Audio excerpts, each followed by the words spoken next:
Welcome back, everyone, to another deep dive. This time, we're taking a look at something really fascinating, the connection between faith and healing. But specifically, within the malankara Orthodox tradition. Okay. Our jumping off point for this is a YouTube podcast script that talks about the second Sunday of Great Lent. And get this, it's called Lepers Sunday. Lepers Sunday. Yeah. Why lepers? Why this specific Sunday? Yeah. I know it makes you want to know more. It definitely piques your interest. Yeah. So let's dive right in. Okay. So the script starts off by explaining that leprosy in the ancient world, it wasn't just like a physical ailment. Right. Yeah. It was like it had this whole social stigma around it too. Oh, for sure. Almost like a social death sentence. Yeah, that's a really powerful way to put it. So what made leprosy so different from other illnesses back then? Well, the way they explained it is that leprosy symbolized sin and separation from the community. So people with leprosy were considered ritually unclean, and so they were often just totally isolated from society. Wow. It's sad because this kind of thinking, it's not just like a relic of the past, right? No, not at all. Even today. I mean, think about HIV/AIDS, for example, in the 80s and 90s. There was so much stigma around that. Oh, absolutely. It makes you realize how fear and just misunderstanding can lead to so much isolation and prejudice. Yeah, it's a pretty powerful reminder that we should be, treating people better. Yeah, absolutely. Especially those who are suffering or different from us. Right. But let's get back to the script. Okay. It also mentions the story of Jesus healing the leper. It's from the Gospel of Luke. What makes this particular story so significant, especially thinking about Lepers Sunday? So the leper comes up to Jesus and he says, "Lord, if you are willing, you can make me clean." It's not just like, heal me. It's more like this profound expression of faith and surrender. And the way Syriac Christian theologians interpreted this miracle, it adds a whole other layer of meaning. Syriac Christian theologians. I have to admit, I'm not super familiar with that term. Oh, okay. Could you maybe give us a little bit of background? So the Syriac Christians, they're an Eastern Christian tradition. They have roots that go all the way back to the very early centuries of Christianity. And they really played a major role in developing early Christian thought. Interesting. And St. Ephrem was one of their most prominent figures. So he saw the miracle of Jesus healing the leper as this foreshadowing of Christ's victory over sin and death. The leper's healing, symbolized a deeper spiritual cleansing. That's a really interesting perspective. It's like the leper's physical ailment is a representation of the spiritual leprosy that we all carry around. Exactly. All our imperfections and mistakes and the things that separate us from God. Right. And St. Ephrem, he captures this beautifully in his hymns on the Nativity. He says, "The leper approached the physician, and his wounds were healed. Let us too approach Christ, and our souls will be cleansed." Wow. It's a powerful thought. We all have wounds that need healing, and maybe true healing is possible, but we need to approach it with the same kind of humility and faith as that leper did. Yeah. Now the script, it goes on to mention another passage where Jesus heals a bunch of people. Right. Not just people with leprosy. Yeah. What's the connection to Lepers Sunday then?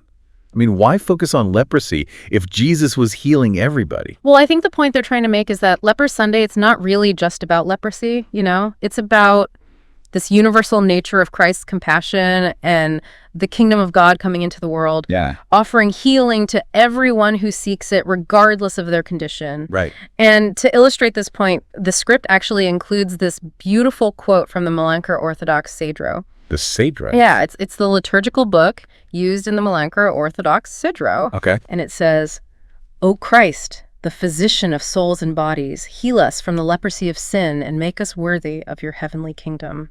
That's a really powerful quote. But what does healing of the soul actually mean? I mean, what does that look like in our lives? That's a really good question. And honestly, I think that's something that each of us, we have to explore for ourselves, It's not a one-size-fits-all kind of answer, but it could involve things like letting go of anger, learning to forgive, ourselves and others, finding inner peace, or even just deepening our connection with, our spiritual selves. It's about becoming whole. Exactly, inside and out. Yeah, I like that. It's interesting thinking about this idea of Christ as the physician and healing of the soul. It makes me think about the role of healthcare in our modern world. Right. We have all this amazing technology and treatments and stuff. But have we kind of lost sight of that spiritual side of healing? Yeah, I think that's a really important question, and it's a complicated one, too. Yeah, for sure. I mean, on the one hand, you've got modern medicine, which has accomplished incredible things. Oh, yeah, absolutely. Like, we have antibiotics and life-saving surgeries and vaccines, things that people in the past would have considered miracles. For sure. But I think there's this danger of creating a separation between, like, physical healing and spiritual healing. Okay, I see what you mean. What do you mean by that, though? Like, how can you even separate those things? Well, sometimes we treat the body as if it's completely separate from the mind and the spirit. Right.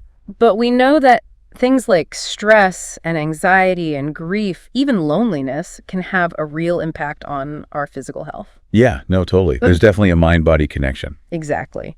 And if we're looking at Christ as the ultimate healer, the source of all healing, then there's got to be a spiritual aspect, too, that sometimes gets overlooked. So it's not about, like, rejecting all the advancements of modern medicine. No, not at all. But it's more about recognizing that there's more to healing than just treating the physical symptoms. Right. Yeah, exactly. And bringing that spiritual dimension back into healthcare.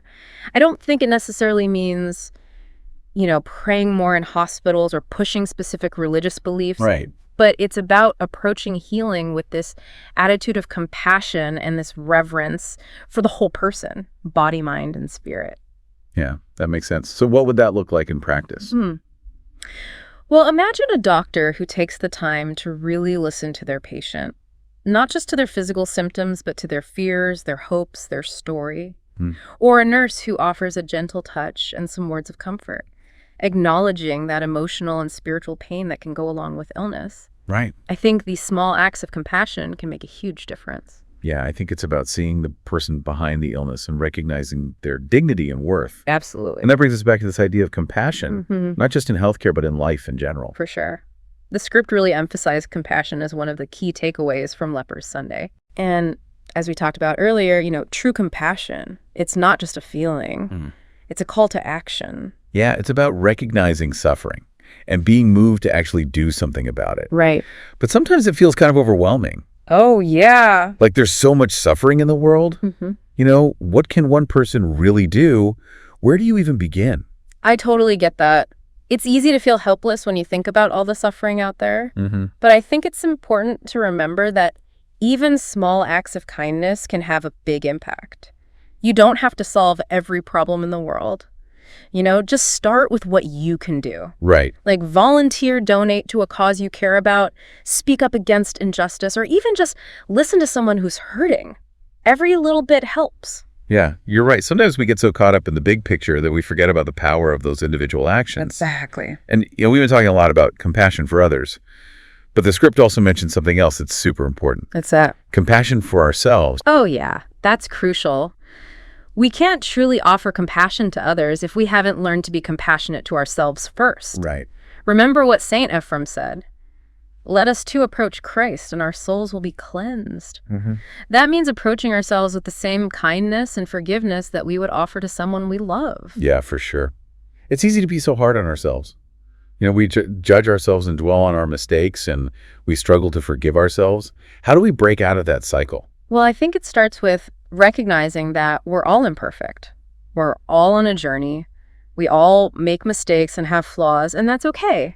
It's part of being human. So instead of beating ourselves up, we can try to treat ourselves with the same love and understanding that we would offer a dear friend. It's like seeing yourself through the eyes of someone who loves you. Exactly. That's a really powerful thought. It takes practice, though. Yeah, for sure. But the more we practice self-compassion, the more we open ourselves up to healing, both personally and in our relationships with others. It sounds like self-compassion is an essential part of living a more fulfilling and joyful life.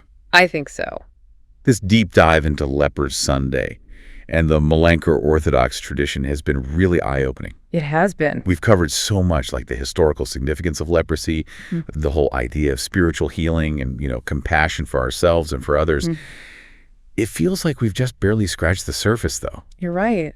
There's so much depth to these traditions. As we're wrapping up, I keep thinking about that story from the Gospel of Luke. Which one? The one where the leper approaches Jesus and says, "Lord, if you are willing, you can make me clean." Right. Such a powerful example of humility and surrender. Do you think that sense of humility is like essential for true healing to happen? I think you're onto something there. Yeah. You know, so often we come at healing with this demanding attitude, like we want to be fixed and we want it now. Right. Like yesterday. Exactly. But real healing, the kind that transforms us deep down, that often requires us to let go of our own ideas about how things should be and to be open to something bigger than ourselves. So it's about recognizing that we don't have all the answers. Yeah. And sometimes the best thing we can do is just surrender to the process. Yeah, and trust that there's a wisdom at work that we might not fully grasp. And that kind of surrender, that humility, it allows us to be more open to the healing that's available to us. Absolutely. Whether it's coming from within or from other people or even from something beyond ourselves. And, this isn't just about individual healing either. Yeah. We've talked about compassion for ourselves and for others. How can this wisdom about healing and compassion help us as we face the challenges of, the modern world? Well, we live in a world that's full of division and conflict and suffering, and it's easy to get overwhelmed by that. Oh, yeah, for sure. And retreat into our own little bubbles. But these teachings remind us that we're all connected. The suffering of one person is the suffering of all. And true healing, both individually and collectively, it requires compassion. It means seeing the humanity in others, even those who are different from us, and being moved to action. It's going beyond just feeling sorry for people. Right? It's about actually doing something. Exactly. And that can be daunting, but like we said before, it doesn't have to be about some huge, grand gesture. Yep. It can be listening to someone offering a helping hand or speaking out against injustice. All those little things make a difference. You know what? This whole conversation has given me so much to think about, Me too. both in terms of my own journey and just like my role in creating a more compassionate world. I hope everyone listening feels the same way. I hope so too. Yeah. If there's one thing I hope people take away from this, it's that healing is possible. Compassion is powerful, and we all have a role to play in making the world a better place. That's a great way to put it. And on that note, we'll leave you with one final thought. If Christ is the great physician, what does that mean for us? What does that say about our own potential to be healers in the world? How can we bring healing and compassion and understanding and love to our interactions with others, to our communities, to the world around us? Keep exploring, keep questioning, keep diving deeper into the mysteries of life. Thanks for joining us on this journey.